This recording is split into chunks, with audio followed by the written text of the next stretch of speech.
क्या आपने कभी ऐसा महसूस किया है कि आप किसी से दिल से बात करना चाह रहे हैं, लेकिन जैसे ही आप बोलना शुरू करते हैं, आपके शब्द खोखले से लगते हैं?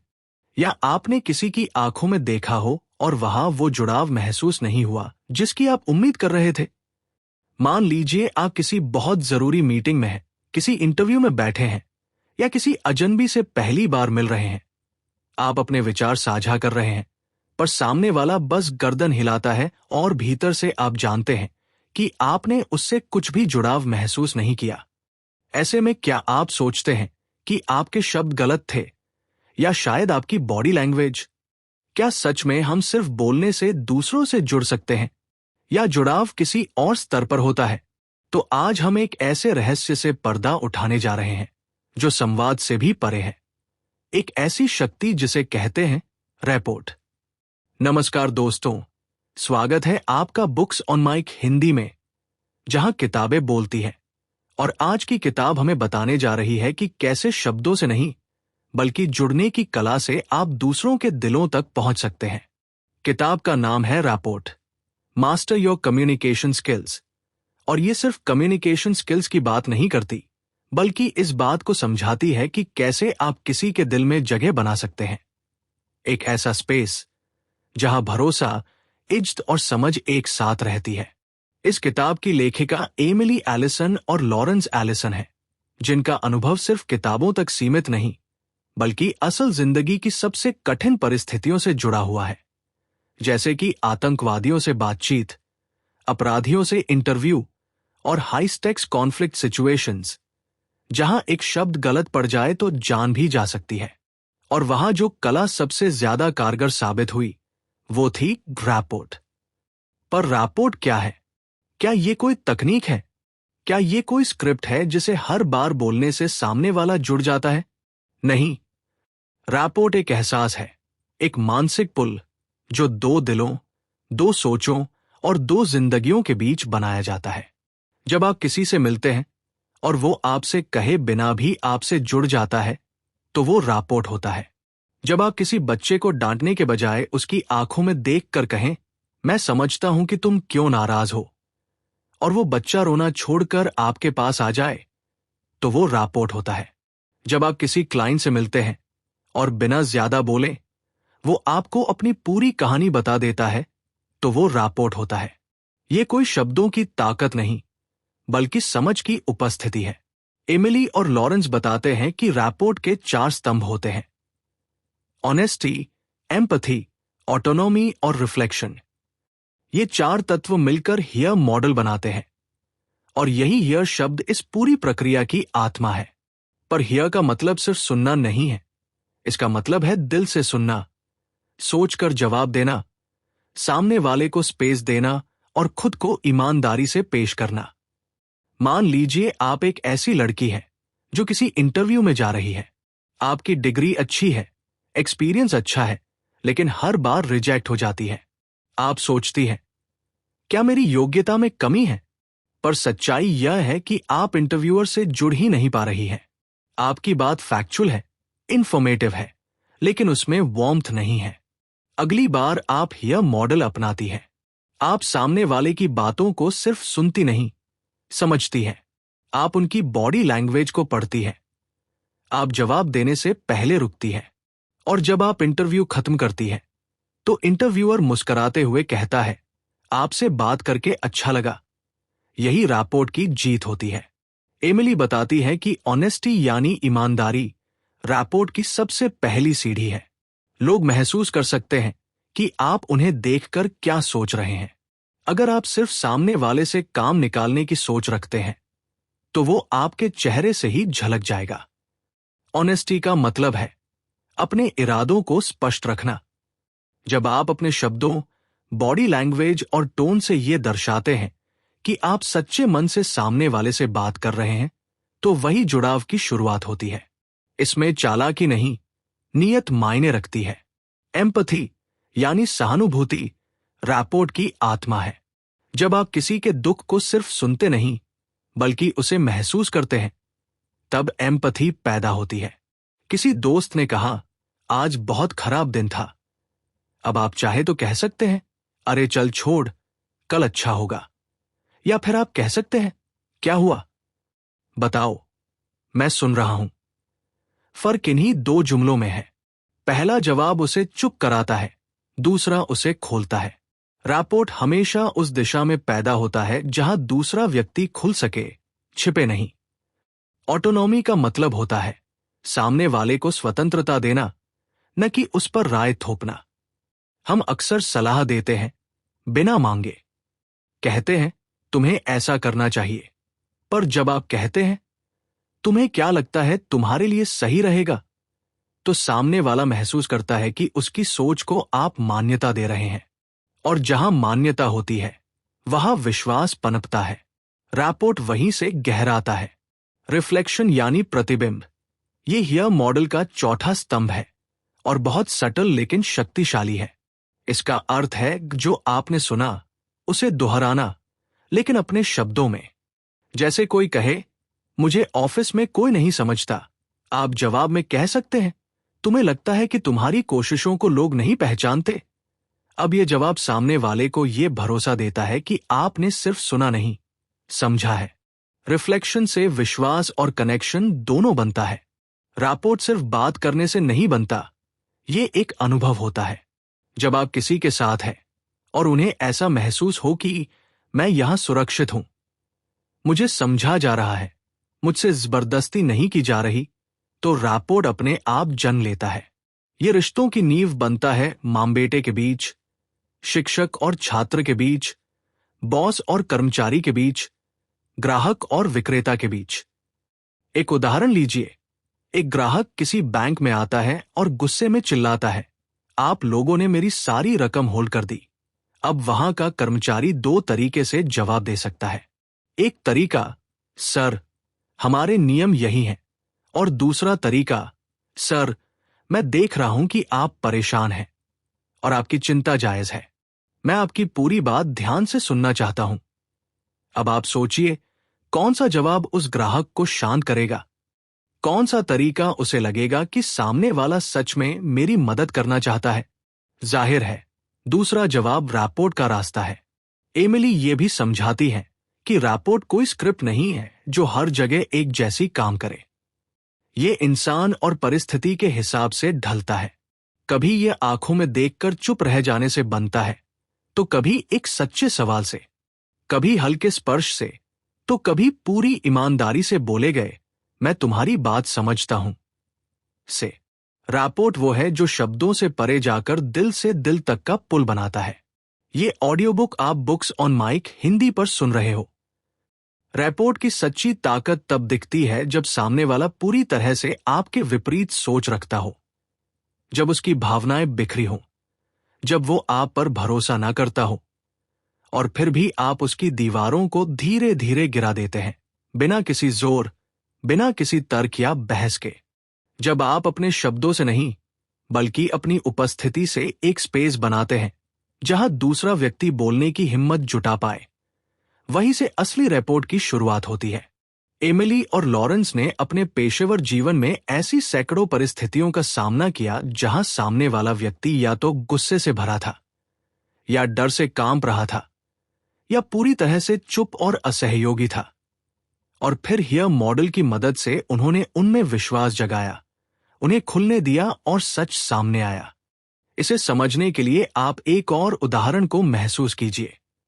एक लड़का जो स्कूल में हर रोज चुपचाप रहता था, टीचर से नजरें नहीं मिलाता था, ग्रुप में भाग नहीं लेता था। काउंसलर ने कई बार उससे बात करने की कोशिश की, लेकिन हर बार वो बस ठीक हूं कहकर खामोश हो जाता। एक दिन काउंसलर ने उससे कहा, तुम्हारी चुप्पी कुछ कहती है और मैं सुनना चाहता हूं कि उसमें क्या छुपा है। मैं यहां हूं। बिना कोई सवाल पूछे, बस सुनने के लिए। उस दिन लड़के की आंखें भर आई। वो कुछ नहीं बोला, पर अगले दिन वो खुद आया और अपनी कहानी सुनाई। ये चमत्कार नहीं था, ये रैपोर्ट था। हम अक्सर सोचते हैं कि लोगों से बात करने के लिए हमें बहुत बोलना पड़ेगा, लेकिन कई बार सबसे मजबूत संवाद वो होता है जब हम सिर्फ मौन के साथ उपस्थित होते हैं। मौन भी एक भाषा है और रैपोर्ट उस भाषा को भी समझता है। जब आप बिना बोले सिर्फ आंखों और शरीर के भावों से सामने वाले को ये संकेत देते हैं कि आप वहां हैं, उसके लिए तब शब्दों की जरूरत नहीं होती। यह कला हर किसी के बस की बात नहीं, लेकिन सीखी जा सकती है। और यही एमिली और लॉरेंस हमें इस किताब में सिखाते हैं कि कैसे रैपोर्ट एक स्किल नहीं, बल्कि एक इंसानी स्वभाव है जिसे हम फिर से जगाना सीख सकते हैं। रैपोर्ट को रोज की जिंदगी में कैसे जिया जाए, ये जानना जरूरी है। सोचिए, आप किसी कैफे में बैठे हैं और वेटर थोड़ा रूखा व्यवहार करता है। आप चाहे तो नाराज हो सकते हैं, लेकिन अगर आप उसकी आंखों में देखकर मुस्कुराते हुए पूछें, आपका दिन कैसा चल रहा है, तो हो सकता है उसकी सारी थकान एक पल में कम हो जाए। वो आपको देखे और कहे, थोड़ा लंबा दिन रहा। सर, यही पल होता है जहां आप एक सामान्य ग्राहक से हटकर एक इंसान बन जाते हैं, और वही वेटर आपके लिए अगली बार कुछ खास सर्व करता है। क्यों? क्योंकि आपने रैपोर्ट बनाया। घर के भीतर इस शक्ति का प्रभाव और भी गहरा होता है। एक मां अपने किशोर बेटे से बार बार पूछती है, क्यों चुप रहते हो? मुझसे बात क्यों नहीं करते? बेटा चुप रहता है। मां खींच जाती है। एक दिन मां बस उसके पास बैठती है और कहती है, मैं समझती हूं कि कुछ बातें कहना मुश्किल होता है, पर मैं चाहती हूं कि जब तुम तैयार हो तो मुझे अपना समझ कर बताओ। मैं सिर्फ सुनना चाहती हूं, समझना नहीं, सलाह नहीं देना। वही बेटा जो हफ्तों से बंद था, अपनी मां के गले लग जाता है और धीरे धीरे बोलना शुरू करता है, क्योंकि मां ने रैपोर्ट बनाया। ऑफिस की दुनिया में भी रैपोर्ट की अहमियत अनगिनत बार साबित हुई है। एक मैनेजर जिसने सिर्फ टारगेट और डेडलाइन पर फोकस किया, उसे अपनी टीम से केवल औपचारिक प्रतिक्रिया मिलती थी। लेकिन जब उसने एक एक करके टीम के सदस्यों से यह पूछना शुरू किया, तुम्हारा वीकेंड कैसा रहा, कोई बात जो तुम्हें परेशान कर रही है, तो उसका पूरा वर्क एनवायरनमेंट बदल गया। टीम ने बेहतर परफॉर्म किया, कनेक्शन बढ़ा और लोगों ने काम को बोझ नहीं, सहयोग समझा। यही रैपोर्ट की ताकत है। ये नजरों में नहीं दिखती, पर दिलों में असर छोड़ती है। बॉडी लैंग्वेज रैपोर्ट की आत्मा है। आपके हाथों की स्थिति, आपके बैठने का तरीका, आपकी आंखों का संपर्क, सब कुछ एक संकेत देता है। जब आप सामने वाले की भाषा को मिरर करते हैं, मतलब उसकी टोन, पॉज, बोलने का ढंग, तो एक प्राकृतिक जुड़ाव बनता है। मनोवैज्ञानिक इसे मिररिंग कहते हैं, लेकिन यह नकली नहीं होना चाहिए, क्योंकि इंसान झूठी मिररिंग को पहचान लेता है। सच्ची मिररिंग तब होती है जब आप सामने वाले से सच में जुड़ना चाहते हैं और आपका शरीर स्वतः उसकी ऊर्जा को अपनाने लगता है। रैपोर्ट की सबसे बड़ी दुश्मन होती है शक्ति का प्रदर्शन। जब आप किसी से बात करते हुए बार बार ये जताते हैं कि आप ज्यादा जानते हैं या आप उसकी समस्या को तुच्छ मानते हैं, तो रैपोर्ट वही टूट जाता है। यह अक्सर माता पिता, बॉस या शिक्षक अनजाने में करते हैं। कहते हैं, तुम्हें क्या पता, हमारे जमाने में, या ये तो कोई बात ही नहीं, मैं हर दिन ये झेलता हूं। पर यही वो वाक्य है जो सामने वाले को ये एहसास दिलाते हैं कि उसकी भावना को नकारा जा रहा है। और जहां भावना को जगह नहीं मिलती, वहां रैपोर्ट नहीं पनपता। एक बार एक किशोरी लड़की अपनी काउंसलर के पास आई और कहा, मुझे लगता है मेरी दोस्ती अब टूट चुकी है। काउंसलर चाहती तो कह सकती थी, अरे ये तो होता रहता है, नई दोस्त मिलेंगी। लेकिन उसने रुककर कहा, यह सुनकर दुख हुआ। क्या तुम बताना चाहोगी कि क्या हुआ? और लड़की ने आंखों में आंसू लिए अपना पूरा मन हल्का कर दिया। यह जादू सिर्फ एक वाक्य का नहीं था, यह था एक माहौल बनाने का जहां कोई खुद को समझा हुआ महसूस करता है। और यही रैपोर्ट है। यह कहानी यही नहीं रुकती, बल्कि यही आधार है उस गहरी यात्रा का जो हम अगले हिस्सों में तय करेंगे, जहां हम देखेंगे कि कैसे रैपोर्ट को सबसे कठिन परिस्थितियों में भी जिंदा रखा जा सकता है। जब सामने वाला गुस्से में हो, या जब उसकी भाषा ही अलग हो, या जब किसी रिश्ते में टूटन आ चुकी हो। यह सिर्फ बातचीत की कला नहीं, यह जीवन की कला है।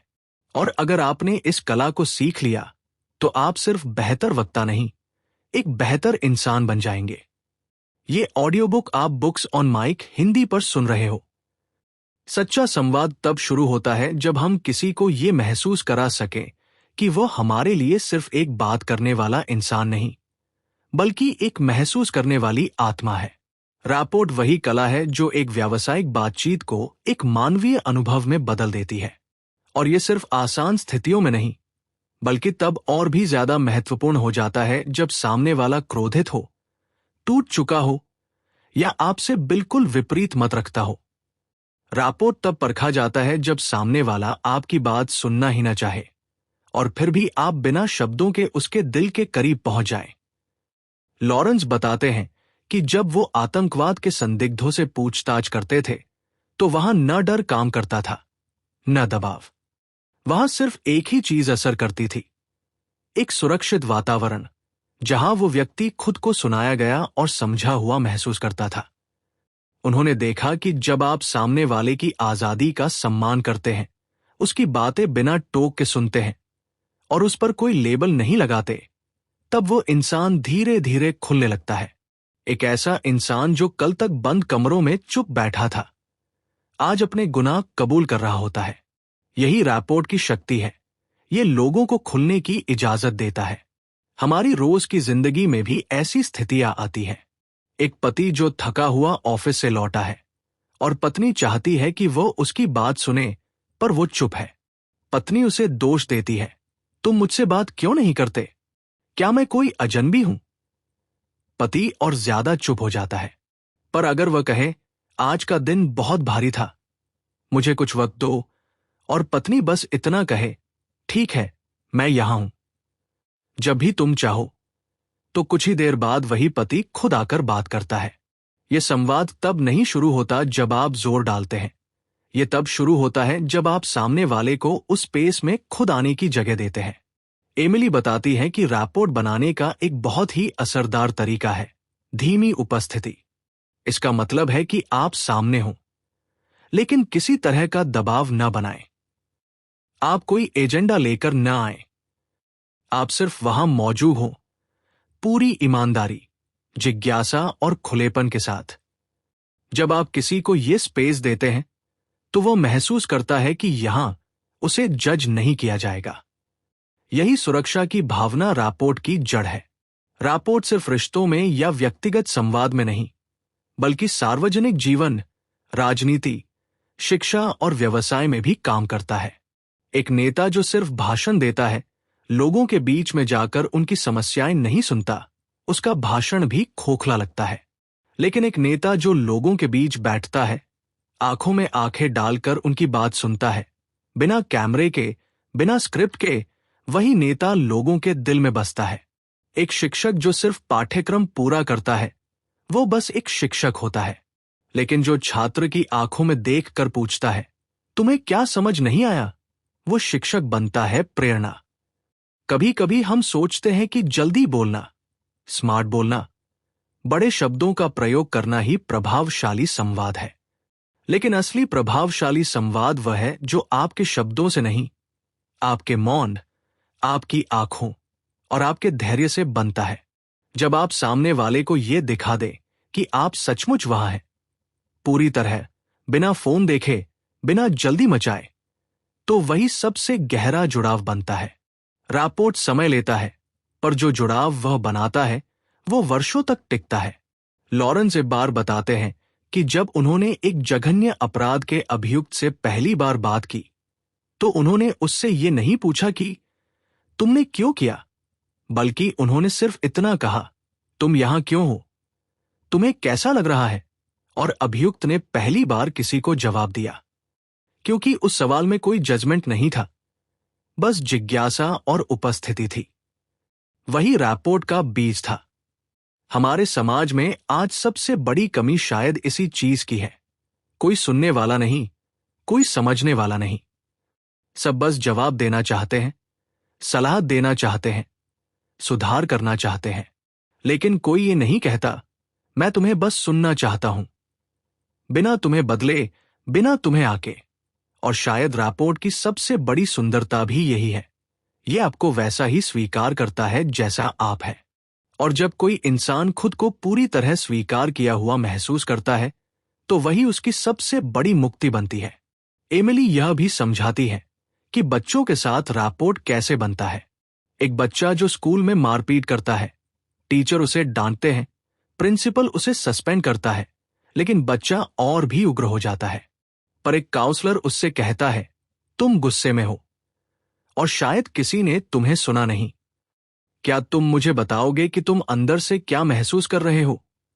बच्चा पहले चुप रहता है, लेकिन अगली बार आता है और कहता है, मुझे लगता है कोई मेरी परवाह नहीं करता। और वहीं से वो बदलना शुरू करता है, क्योंकि किसी ने सिर्फ उसे सुना नहीं बल्कि उसे समझा। रैपोर्ट का असली कमाल यह है कि ये एक इंसान को उसकी परतों से बाहर निकालता है। हर कोई किसी न किसी दर्द, डर या शर्म के नीचे छुपा होता है। रैपोर्ट धीरे धीरे उन परतों को हटाता है, लेकिन जबरदस्ती नहीं करता। ये एक बुलावा है, आदेश नहीं। जब आप सामने वाले को अपने सच्चे स्वर, अपनी ईमानदार उपस्थिति और सहानुभूति से कहते हैं, मैं यहां हूं, जब तुम तैयार हो, तो वही सबसे बड़ा आमंत्रण होता है। अब सोचिए, क्या होगा अगर हम सब परिवार में, समाज में, ऑफिस में इस कला को अपनाएं? क्या रिश्ते बेहतर नहीं होंगे? क्या झगड़े कम नहीं होंगे? क्या संवाद ज्यादा ईमानदार नहीं होंगे? और क्या हम सभी पहले से ज्यादा सुने हुए, समझे हुए और जुड़े हुए महसूस नहीं करेंगे? रैपोर्ट कोई चमत्कार नहीं, ये एक अभ्यास है। ये हर दिन की छोटी छोटी बातचीतों में शुरू होता है। एक सच्ची मुस्कान, एक रुचि से भरा सवाल, एक बिना टोन के जवाब, एक खुला मौन। ये तब बनता है जब हम बोलने की जल्दी छोड़कर समझने की चाह अपनाते हैं। ये ऑडियो बुक आप बुक्स ऑन माइक हिंदी पर सुन रहे हो। कई बार संवाद का उद्देश्य ये नहीं होता कि आप कोई हल निकाले, कोई निर्णय ले या कोई समाधान सुझाए। कई बार सिर्फ इतना काफी होता है कि सामने वाला ये महसूस करे कि उसकी बात का कोई वजन है, उसका अनुभव व्यर्थ नहीं है और कोई है जो उसे जज नहीं कर रहा। जब हम इंसानी संवाद को इस स्तर पर जीने लगते हैं तो रैपोर्ट एक साधारण कौशल नहीं बल्कि एक संवेदनशील जीवन शैली बन जाती है। लॉरेंस कहते हैं कि कुछ लोगों से रैपोर्ट बनाना आसान होता है। वो मिलनसार होते हैं, उनकी टोन सॉफ्ट होती है और वो खुद भी जुड़ने के लिए तैयार रहते हैं। लेकिन असली कला तब सामने आती है जब आपके सामने कोई ऐसा व्यक्ति हो जो कठोर हो, गुस्से में हो या जिसने अपने ऊपर कई परतें चढ़ा ली हों ताकि कोई उसकी सच्चाई न जान सके। वहां रैपोर्ट सिर्फ शब्दों से नहीं बनता, वहां आपकी ऊर्जा काम करती है। वो ऊर्जा जो सामने वाले को ये बताती है कि आप उसे तोड़ने नहीं, समझने आए हैं। एमिली एक घटना साझा करती है जहां उन्होंने एक ऐसे व्यक्ति से बातचीत की जो पूरी तरह असहयोगी था। उसने सवालों का जवाब नहीं दिया, बार बार निगाहें चुराता रहा और संवाद से बचता रहा। लेकिन एमिली ने हार नहीं मानी। उसने कुछ भी साबित करने की कोशिश नहीं की, बस एक बात को दोहराया, मैं तुम्हें तब भी सुनना चाहती हूं जब तुम बोलना नहीं चाहते। जब तुम तैयार हो, मैं यहीं हूं। और कुछ देर की खामोशी के बाद उस व्यक्ति की आंखें नम हो गई। उसने धीरे से कहा, कोई मुझसे पहले इस तरह बात नहीं करता था। और फिर संवाद शुरू हुआ। ये वही संवाद है जो हम सभी अपने जीवन में चाहते हैं, जहां हमें हमारे मौन के साथ भी स्वीकार किया जाए और जहां हमारी चुप्पी को भी शब्दों की तरह समझा जाए। रैपोर्ट इसी को संभव बनाता है। अब सोचिए, अगर आप एक टीम लीडर हैं और आपकी टीम में कोई सदस्य लगातार प्रदर्शन नहीं कर रहा, आप चाहे तो उसे नोटिस दे सकते हैं, चेतावनी दे सकते हैं, मीटिंग में शर्मिंदा कर सकते हैं। लेकिन अगर आप उसे अपने केबिन में बुलाकर कहें, मैं देख रहा हूं कि तुम अपनी पूरी क्षमता से काम नहीं कर रहे, लेकिन मुझे लगता है इसके पीछे कुछ कारण होंगे, मैं उन्हें समझना चाहता हूं। बिना कोई निर्णय लिए उस एक लाइन से आप एक नया द्वार खोल देते हैं। हो सकता है वो व्यक्ति आपको अपने जीवन की कठिनाइयां बताए, मानसिक तनाव, पारिवारिक समस्याएं, और वो कुछ ऐसा कहे जो आपने कभी सोचा नहीं होगा। तब आप सिर्फ एक बॉस नहीं रहते, आप एक सहयोगी बन जाते हैं और रैपोर्ट वहीं से गहराता है। रिश्तों में भी यही सत्य लागू होता है। कभी कभी पति पत्नी के बीच संवाद की दीवारें इतनी मोटी हो जाती हैं कि एक ही छत के नीचे रहते हुए भी दोनों अजनबी बन जाते हैं। बात होती है पर जुड़ाव नहीं होता। सवाल पूछे जाते हैं पर जवाबों में जीवन नहीं होता। वहां रैपोर्ट फिर से जुड़ने का सेतु बन सकता है। अगर कोई एक कह दे कि हम फिर से शुरू कर सकते हैं बिना पुराने दोषों के, मैं अब तुम्हें नए नजरिए से देखना चाहता हूं। ऐसे शब्द जब दिल से निकले हों तो रिश्तों में फिर से सांस भर देते हैं। रैपोर्ट में आत्मनियंत्रण भी बहुत जरूरी है। कई बार सामने वाला आपको चिढ़ाता है, उकसाता है, आपकी बात काटता है, लेकिन अगर आप शांत रहते हैं, प्रतिक्रिया नहीं देते और सिर्फ ये दिखाते हैं कि आप वहां बहस नहीं, समझ के लिए आए हैं, तो धीरे धीरे उसका गुस्सा भी उतरने लगता है। ये कोई कमजोरी नहीं बल्कि बहुत गहरी ताकत होती है। वो ताकत जो आपको अपने अह से ऊपर उठाकर दूसरों की सच्चाई तक पहुंचने देती है। एमिली और लॉरेंस बार बार कहते हैं कि रैपोर्ट बनाना सिर्फ एक तरीका नहीं बल्कि एक अभ्यास है, एक माइंडसेट जिसे हर रोज अपनाना पड़ता है। ये हर बार एक जैसी प्रतिक्रिया देने से नहीं आता बल्कि हर बार सामने वाले को पूरी तरह नई निगाह से देखने से आता है। क्योंकि कोई दो इंसान एक जैसे नहीं होते और कोई दो परिस्थितियां भी नहीं। अब जरा सोचिए, जब हम किसी को फोन करते हैं और वो सिर्फ हाँ, नहीं, ठीक है में जवाब देता है, तब हम कैसा महसूस करते हैं? और जब कोई हमारी बात सुनने के बाद कहे, अरे तुम्हें ऐसा लगा, मैं समझ सकता हूं, ये वाकई मुश्किल रहा होगा, तब हम कैसा महसूस करते हैं? पहले वाले में संवाद का अंत होता है, दूसरे में शुरुआत। रैपोर्ट हमेशा शुरुआत करता है एक नई समझ की, एक नई गर्माहट की, एक नए विश्वास की। लॉरेंस बताते हैं कि रैपोर्ट का संबंध शब्दों से कम और ऊर्जा से ज्यादा होता है। आपकी आंखों की चमक, आपकी आवाज की गहराई, आपकी सांस की लय, ये सब कुछ मिलकर एक वातावरण बनाते हैं जिसमें रैपोर्ट पनपता है। जब आप पूरी तरह उपस्थित होते हैं और सामने वाला महसूस करता है कि अभी इस पल उसका जीवन आपके लिए अहम है, तब रैपोर्ट का जादू होता है। और यह जादू सब में है, बस उसे जगाने की जरूरत है। हमने अक्सर फिल्मों या किताबों में देखा है कि कोई डॉक्टर किसी गंभीर रोगी से सिर्फ एक सरल सवाल पूछता है, क्या तुम डरे हुए हो? और वह रोगी, जो अब तक मजबूत दिखने की कोशिश कर रहा था, रो पड़ता है। वो एक सवाल ही उसके अंदर के डर को मान्यता देता है। रैपोर्ट सिर्फ इसलिए नहीं होता कि आप लोगों को प्रभावित कर सके, बल्कि इसलिए होता है कि आप उनकी आत्मा तक पहुंच सके। और वहां पहुंचकर आप सिर्फ श्रोता नहीं रहते, आप उनके हीलिंग प्रोसेस का हिस्सा बन जाते हैं। तो अब जब अगली बार आप किसी से बात करें, तो एक पल रुकिए, अपने भीतर झांकिए। क्या आप सिर्फ जवाब देने के लिए बोल रहे हैं या सामने वाले को सच में समझने के लिए? क्या आप उसकी स्थिति को अपनी लेंस से देख रहे हैं या उसके नजरिए से? क्या आप संवाद कर रहे हैं या सिर्फ सूचना बांट रहे हैं? यही सवाल रैपोर्ट के बीज है। और जब इन सवालों से आप जुड़ते हैं तो लोग आपसे जुड़ने लगते हैं। ये ऑडियो बुक आप बुक्स ऑन माइक हिंदी पर सुन रहे हो। रैपोर्ट सिर्फ दूसरों के साथ नहीं बनता, यह खुद से शुरू होता है। क्योंकि जब तक हम खुद से जुड़ नहीं पाते, अपनी भावनाओं को पहचान नहीं पाते, तब तक हम दूसरों की भावनाओं को भी समझने का दावा नहीं कर सकते। बहुत बार हमारी प्रतिक्रिया, हमारा गुस्सा, हमारी चुप्पी, सब कुछ उस अधूरी बातचीत का हिस्सा होता है जो हम अपने भीतर खुद से नहीं कर पाए। और यहीं से एमिली और लॉरेंस हमें ध्यान से देखने को कहते हैं कि हम दूसरों से जुड़ने की कोशिश तो करते हैं, लेकिन क्या हम खुद से भी जुड़े हुए हैं? एक इंसान जो खुद को ही नहीं समझता, वो सामने वाले को कैसे समझेगा? अगर आपके भीतर दर्द है, असुरक्षा है, घाव है और आप उन्हें नजरअंदाज करते हैं, तब वे घाव दूसरों के सामने आपके शब्दों में, आपके रुख में, आपके सुर में झलकते हैं। और फिर सामने वाला आपके शब्द नहीं, आपकी ऊर्जा को पढ़ता है। वो समझता है कि आप खुल नहीं रहे। यही वजह है कि रैपोर्ट बनाने से पहले आत्मस्वीकृति जरूरी है। खुद से कहना, हाँ मैं टूट चुका था, हाँ मैं डरता हूं, हाँ मैं हमेशा ठीक नहीं हूं, यही स्वीकार्यता रापोर्ट की पहली ईंट बनती है।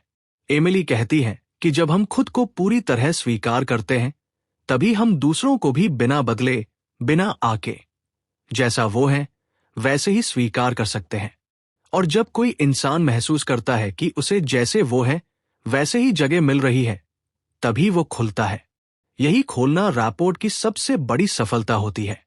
अब सोचिए, जब आप किसी दोस्त के साथ बैठे हों और वो धीरे से कहे, मुझे नहीं लगता कि मैं इस नौकरी के लायक हूं, और अगर आप जवाब में कहें, ऐसी बात मत कर, तुम बहुत अच्छे हो, बस मेहनत करो, तो आपने शायद उसकी इनसिक्योरिटी को नजरअंदाज कर दिया। लेकिन अगर आप कहें, तुम ऐसा क्यों महसूस कर रहे हो, क्या तुम मुझे थोड़ा समझा सकते हो, तो आपने उसे मौका दिया कि वह अपने डर को जुबान दे सके। यही फर्क रैपोर्ट का है। एक जगह बंद कर देता है, दूसरी जगह खोल देता है।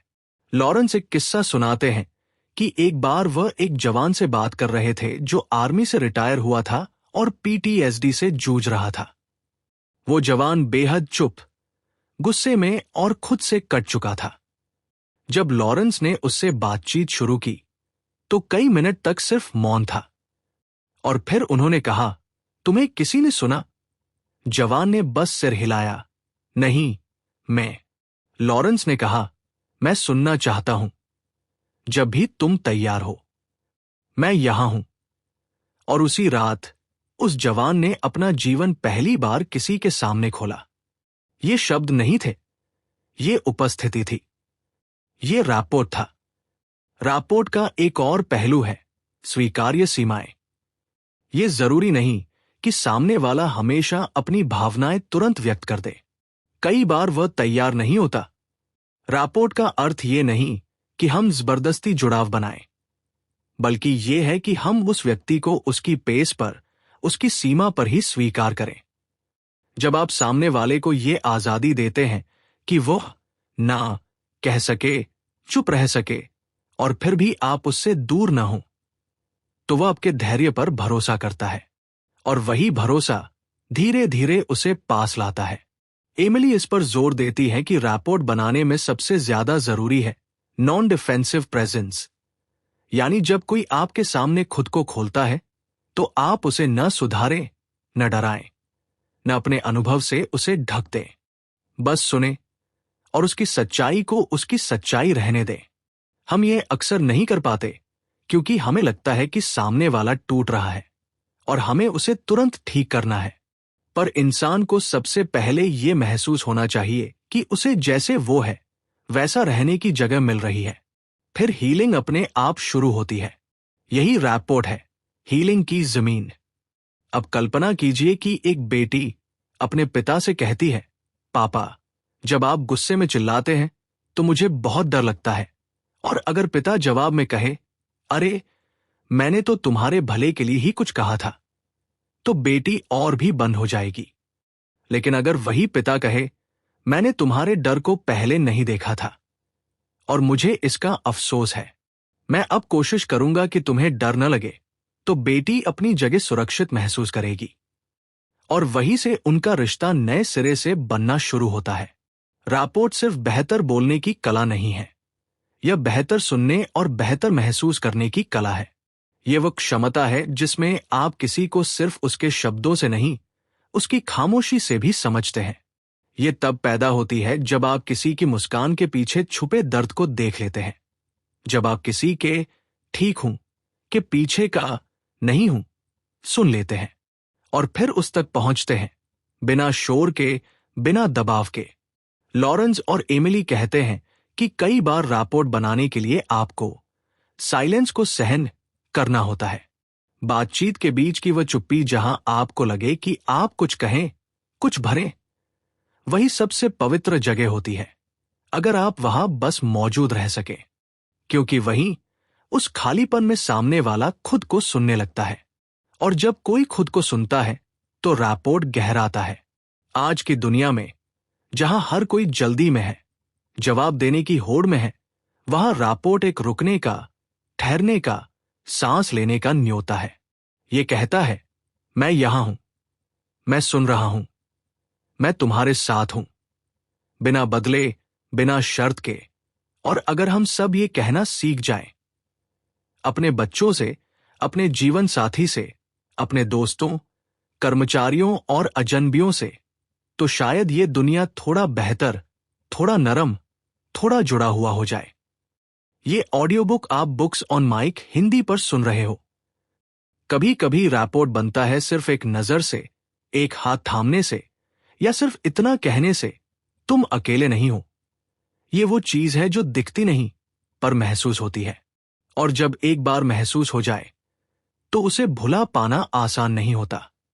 एमिली और लॉरेंस इसी भावना की तलाश में पूरी किताब में हमें बार बार ये समझाने की कोशिश करते हैं कि रैपोर्ट का असली रूप किसी स्क्रिप्ट में नहीं, बल्कि आपकी मौजूदगी में छिपा होता है।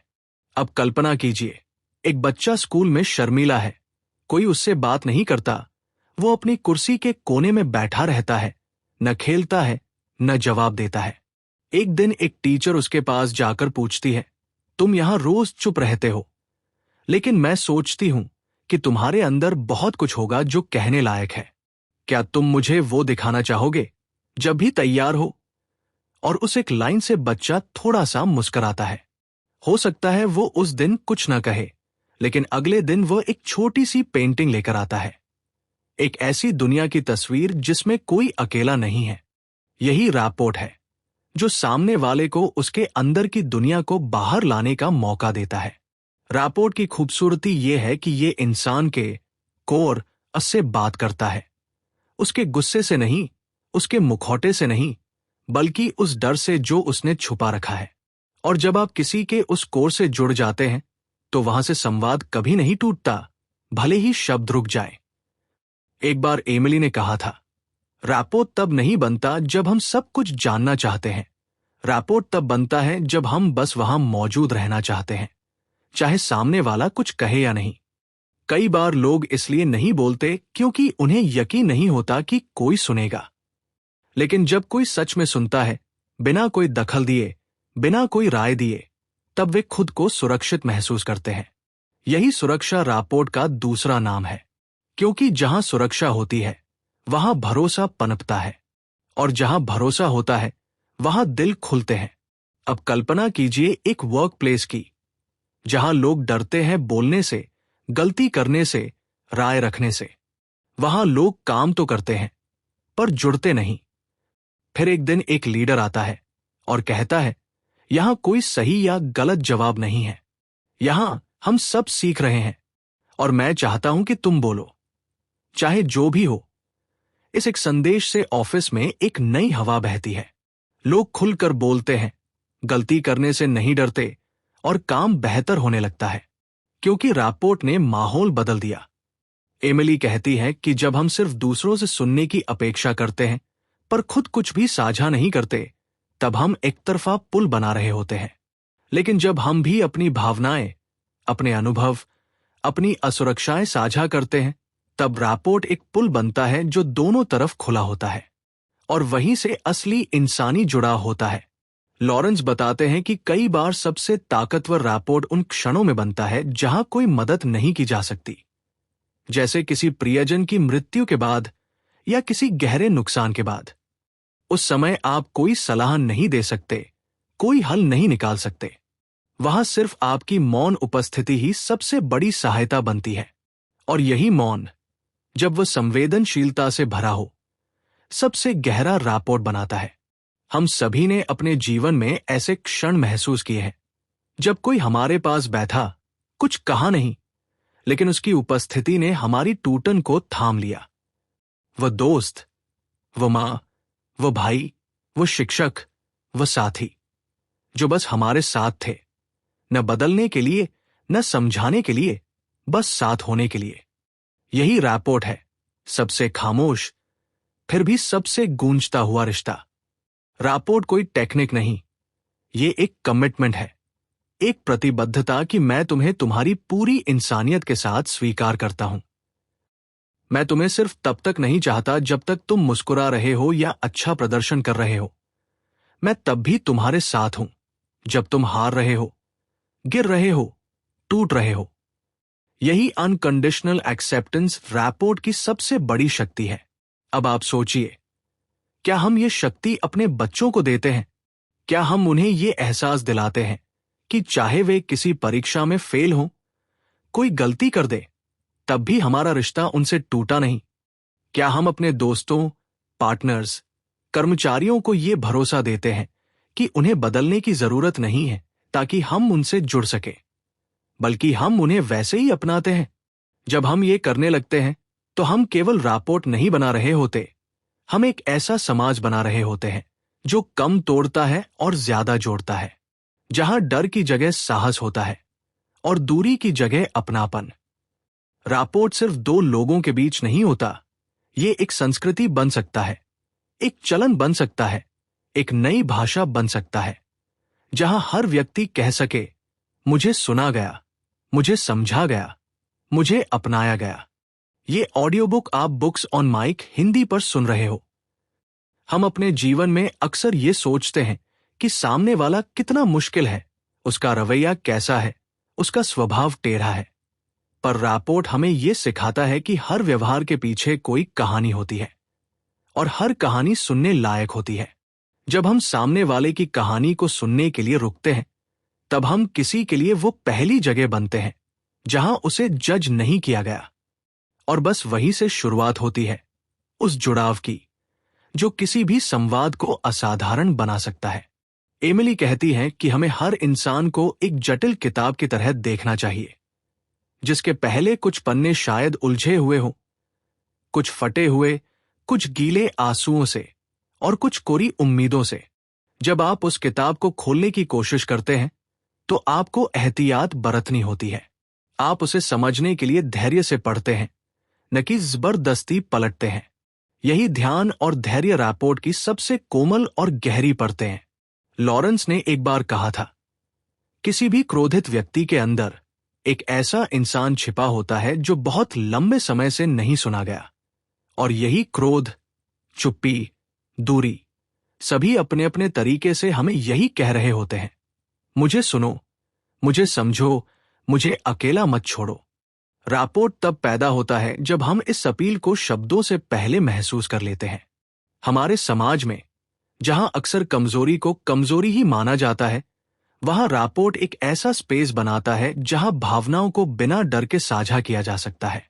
जैसे ही आप सामने वाले को ये अधिकार देते हैं कि वो अपनी असुरक्षा आपके सामने रख सके, बिना ये सोचे कि आप उसे छोटा समझेंगे, वहीं से विश्वास की नींव बनती है।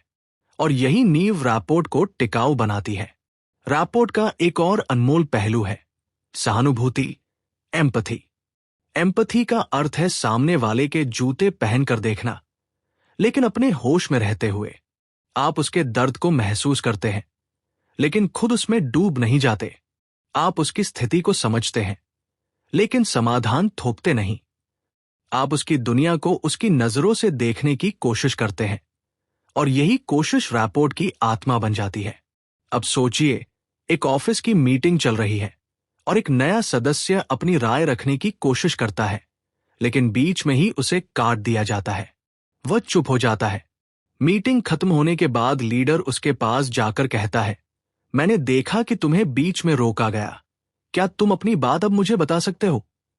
मैं सच में सुनना चाहता हूं। उस एक लाइन से रैपोर्ट इतना मजबूत बनता है कि अगली बार वही सदस्य खुलकर बोलता है और अपना बेस्ट देता है, क्योंकि उसे एहसास हुआ उसकी आवाज मायने रखती है। एमिली और लॉरेंस कहते हैं कि अगर हम चाहते हैं कि लोग हमारी बात माने, हमारी बात सुने, तो हमें पहले उन्हें यह एहसास कराना होगा कि हम उनकी बात को अहमियत देते हैं। और ये एहसास सिर्फ सुनने से नहीं आता, ये महसूस कराने से आता है कि हमने उनकी भावना को पकड़ा, उसकी गर्मी को महसूस किया और उसे सुरक्षित जगह दी। रैपोर्ट तब और ज्यादा असरदार होता है जब हम कल्चरल सेंसिटिविटी के साथ काम करते हैं। हर व्यक्ति एक अलग संस्कृति, अलग पृष्ठभूमि, अलग जीवन संघर्ष से आया होता है। रैपोर्ट हमें यह सिखाता है कि हम किसी की संस्कृति, उसकी भाषा, उसके लहजे और उसकी सीमाओं का सम्मान करें। जब हम सामने वाले को ये महसूस कराते हैं कि हम उसकी दुनिया की इज्जत करते हैं, तब वो हमारी दुनिया में आने को तैयार होता है।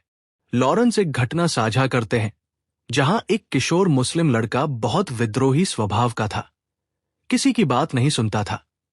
सभी ने उसे प्रॉब्लम चाइल्ड का टैग दे दिया था, लेकिन लॉरेंस ने सिर्फ इतना किया, उसके पास बैठकर उसकी भाषा में उससे बात की, उसके विश्वासों को समझा, उसके डर को महसूस किया। कुछ हफ्तों बाद वही लड़का जो हर किसी से टकराता था, लॉरेंस से कहता है, आप पहले इंसान हो जिसने मुझसे मेरी ही तरह बात की।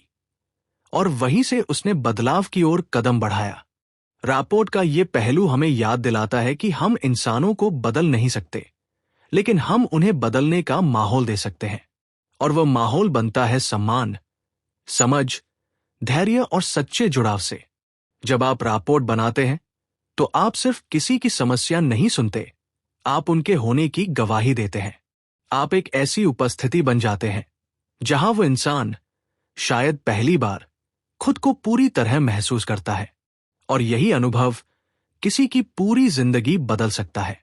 इसलिए रैपोर्ट कोई एक बार सीखा जाने वाला कौशल नहीं है, यह रोज की एक साधना है। यह हर बातचीत, हर मौन, हर स्पर्श, हर नजर, हर मुस्कान में झलकता है। यह आपके अंदर से आता है। जब आप चाहें कि दुनिया थोड़ी और दयालु हो, थोड़ी और सुनने वाली हो, थोड़ी और इंसानी हो। ये ऑडियो बुक आप बुक्स ऑन माइक हिंदी पर सुन रहे हो। रैपोर्ट बनाना तब सबसे ज्यादा मायने रखता है जब सामने वाला कमजोर हो, जब वह टूटा हो, हारा हुआ हो, और उसे यह भी यकीन न हो कि उसे दोबारा जोड़ा जा सकता है। उस वक्त जब शब्दों की नहीं बल्कि मौन की जरूरत होती है, रैपोर्ट एक भरोसे की तरह सामने आता है। यह वो विश्वास है जो बताता है, तुम अकेले नहीं हो, तुम्हें समझा गया है। एमिली कहती है कि कई बार सामने वाले को जवाब नहीं चाहिए होता, बस ये चाहिए होता है कि आप कुछ समय उसके साथ रहें। और हम अक्सर ये भूल जाते हैं कि हमारी उपस्थिति, हमारी चुप्पी, हमारी आंखें भी संवाद करती हैं। रैपोर्ट में यही सबसे खूबसूरत बात है। यह सिर्फ जुबान से नहीं, आत्मा से जुड़ता है। अब जरा सोचिए, एक मां जो अपने बेटे को रोज समझाने की कोशिश करती है कि वो गलत राह पर जा रहा है, पर बेटा हर बार गुस्से से जवाब देता है, तुम मुझे समझते ही नहीं हो। और फिर एक दिन वह मां कुछ नहीं कहती, बस उसके पास बैठ जाती है, चुपचाप उसके हाथ को पकड़ लेती है और कहती है, मैं नहीं समझ सकी, लेकिन अब मैं कोशिश करूंगी। पर पहले तुम मुझे बस अपना सच बता दो। उस एक पल में रैपोर्ट बनता है, और वही पल रिश्ता बदल देता है। लॉरेंस का मानना है कि रैपोर्ट तब तक गहरा नहीं हो सकता जब तक उसमें वल्नरेबिलिटी यानी संवेदनशीलता और खुलापन न हो। आप जब सामने वाले को यह इजाजत देते हैं कि वो अपनी सच्चाई कह सके, बिना डर, बिना शर्म, तब वो पहली बार खुद को जिंदा महसूस करता है। और यही एहसास उसकी सबसे बड़ी ताकत बन जाता है। हम सब चाहते हैं कि लोग हमें समझें, पर हम ये भूल जाते हैं कि समझ का पहला कदम ताक झांक नहीं, बल्कि स्वीकार्यता है। जब आप सामने वाले को यह संकेत देते हैं कि उसे बदले बिना, ठीक किए बिना आप उसके साथ हैं, तब वो धीरे धीरे खुलता है। और यही धीमी खुलावट रैपोर्ट की असली गहराई है। रैपोर्ट की सबसे बड़ी शक्ति यह है कि यह हमारी मानवता को सक्रिय करता है। यह हमें याद दिलाता है कि हम सब एक जैसे हैं, डरते हैं, टूटते हैं, उम्मीद करते हैं और सुनने की चाह रखते हैं। और जब कोई हमें सुन लेता है, तब हमें यह एहसास होता है कि हम अकेले नहीं हैं। यह एहसास ही वह जादू है जो हमें दोबारा उठने की हिम्मत देता है। एमिली और लॉरेंस ने बार बार कहा है कि रैपोर्ट कोई स्पीच नहीं है, कोई भाषण नहीं, कोई फॉर्मूला नहीं। यह एक जीती जागती अनुभूति है। यह तब बनता है जब आप खुद को भी उस प्रक्रिया में खोलते हैं, जब आप भी सामने वाले को यह बताएं, मैं भी डरता हूं, मैं भी टूटा हूं, मैं भी इंसान हूं। तभी सामने वाला कह पाता है, तो मैं भी कह सकता हूं। हम सबने जीवन में एक ऐसा इंसान चाहा है जो हमें बिना बदले, बिना ठीक किए बस वैसे ही अपनाए जैसा हम हैं। और जब हम खुद किसी और के लिए वह इंसान बनते हैं, तो रैपोर्ट सिर्फ जुड़ाव नहीं रहता, वो सेवा बन जाता है। सेवा उस इंसान की जो टूट रहा है, जो चुप है, जो डर रहा है। और तब आप सिर्फ एक श्रोता नहीं, एक रोशनी बन जाते हैं। लॉरेंस एक आखिरी बात कहते हैं, रैपोर्ट तब पूरा होता है जब वो खत्म नहीं होता। यानी जब आप किसी से एक बार जुड़ जाए और वह जुड़ाव उसके भीतर कुछ ऐसा बदल दे जो फिर से ना टूटे। यह जुड़ाव तब भी याद रहता है जब शब्द भूल जाते हैं। यह तब भी साथ रहता है जब रिश्ते दूर चले जाते हैं। रैपोर्ट एक निशान छोड़ता है, एक भावना की कोई था जिसने हमें पूरेपन से समझा। तो अब जब आप इस किताब से बाहर निकले, अपने जीवन में, अपने परिवार, अपने दफ्तर, अपने दोस्तों और यहां तक कि अनजान लोगों के बीच, तो बस इतना याद रखें कि आपके पास ये अद्भुत शक्ति है।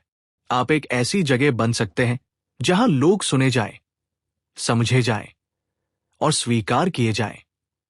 आप एक ऐसी उपस्थिति बन सकते हैं जो दूसरों को उनके टूटे हिस्सों से दोबारा जोड़ दे।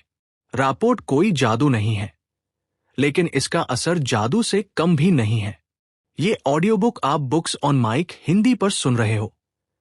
अब जब हम इस सफर के आखिरी पड़ाव पर हैं, तो एक बार रुककर पीछे देखिए। आपने सिर्फ एक किताब नहीं सुनी, आपने रिश्तों की एक पूरी दुनिया को महसूस किया। एक ऐसी दुनिया जहां शब्द कम थे, लेकिन समझ गहरी थी, जहां जवाबों से ज्यादा जगह थी सुनने की, और जहां संवाद सिर्फ जुबान से नहीं, आत्मा से हुआ करता था। एमिली और लॉरेंस ने हमें बताया कि रैपोर्ट एक स्किल नहीं, एक अभ्यास है, एक रोज की साधना, जिसमें हम हर सुबह तय करते हैं कि आज हम किसी एक इंसान को सच्चाई से सुनेंगे। आज हम किसी को जज नहीं करेंगे, उसकी दुनिया को उसकी नजर से देखने की कोशिश करेंगे। आज हम किसी को ये कहेंगे, तुम जैसे हो वैसे ही अच्छे हो और मैं तुम्हारे साथ हूं। सोचिए अगर हर कोई बस एक रिश्ता अपने जीवन में ऐसा बना ले, जहां कोई डर ना हो, कोई नकाब ना हो, सिर्फ ईमानदारी हो, तो ये दुनिया कितनी बदल सकती है। आज जब हम तकनीक की दुनिया में हैं, जहां लोग चैट करते हैं, लाइक करते हैं, फॉलो करते हैं, लेकिन फिर भी अकेले हैं, वहां रैपोर्ट वो असली जुड़ाव है जो स्क्रीन से नहीं, दिल से होता है। रैपोर्ट बनाना एक चुनौती है, क्योंकि इसके लिए आपको खुद को खोलना पड़ता है। आपको अपने अहम को पीछे छोड़ना होता है, अपनी असुरक्षाओं को स्वीकार करना होता है, और सबसे जरूरी, दूसरों के सच को उनके सच की तरह सुनना होता है, अपनी राय की चादर से ढक कर नहीं। एमिली कहती है, जब आप किसी को सच में सुनते हैं तो वो इंसान थोड़ा बदल जाता है, और आप भी। ये बदलाव छोटा हो सकता है, एक मुस्कान, एक सिर हिलाना, एक आभार, लेकिन यही छोटी छोटी बातें जीवन की दिशा बदल सकती है। लॉरेंस याद दिलाते हैं कि रैपोर्ट का असली माप ये नहीं है कि सामने वाला आपको क्या कहता है, बल्कि ये है कि वो आपके साथ कैसा महसूस करता है। क्या वह आपकी मौजूदगी में थोड़ा और सुरक्षित है, थोड़ा और सच्चा, थोड़ा और खुला? अगर हां, तो आपने रैपोर्ट बना लिया। अब इस पूरे सफर के बाद ये सवाल आप अपने आप से पूछिए, क्या मैं सिर्फ बोलने के लिए बोलता हूं, या किसी को समझने के लिए भी रुकता हूं? क्या मैं दूसरों को वैसे ही स्वीकार करता हूं जैसे मैं चाहता हूं कि लोग मुझे स्वीकार करें? अगर इन सवालों का जवाब हां की ओर झुकता है, तो यकीन मानिए, आप न केवल इस किताब को समझ गए हैं, बल्कि आपने इसे जीना भी शुरू कर दिया है। रैपोर्ट का जादू इसी में है। यह हमें याद दिलाता है कि सबसे गहरे रिश्ते वो नहीं होते जो परफेक्ट होते हैं, बल्कि वो होते हैं जिनमें दोनों लोग इम्परफेक्ट होने के बावजूद एक दूसरे को जगह देते हैं। एक ऐसा रिश्ता जहां आप खुद को छुपाए बिना भी अपनाए जा सके। तो आज इस किताब के आखिरी पन्ने पर आपसे एक वादा मांगा जा सकता है। क्या आप एक ऐसे इंसान बनेंगे जो सिर्फ बोलना नहीं जानता, बल्कि सुनना भी जानता है, जो लोगों को उनके बाहर से नहीं, भीतर से देखता है, जो किसी की चुप्पी से भी संवाद बना लेता है? अगर हां, तो आप न सिर्फ रैपोर्ट की कला को सीख चुके हैं, बल्कि अब आप उसकी रोशनी बन चुके हैं। आप वो आवाज बन सकते हैं जो किसी को पहली बार सुने जाने का एहसास दिलाए। आप वो मौन बन सकते हैं जो किसी के टूटे हुए हिस्सों को जोड़ दे। आप वो इंसान बन सकते हैं जो दूसरों को ये यकीन दिला सके, तुम जैसे हो वैसे ही पूरी तरह हो। और दोस्तों, क्या इंसान को इससे ज्यादा किसी चीज की जरूरत होती है? तो दोस्तों, ये थी किताब rapport, master your communication skills की पूरी भावनात्मक, जीवन बदलने वाली, गहराई से जुड़ी हुई कहानी। अगर आपको ये अनुभव दिल को छू गया तो इस वीडियो को लाइक करें, कमेंट करके जरूर बताएं कि आपने इसमें से क्या सीखा। और हां, अपने उन दोस्तों से शेयर कीजिए जिन्हें आप सच में सुनते हैं और जो आपको सुनते हैं। हमारा चैनल है बुक्स ऑन माइक हिंदी। यहां किताबें बोलती हैं और जज्बात सजीव हो जाते हैं। मिलते हैं अगली किताब की गहराइयों में। तब तक सीखते रहिए, सुनते रहिए और जुड़ते रहिए। नमस्कार।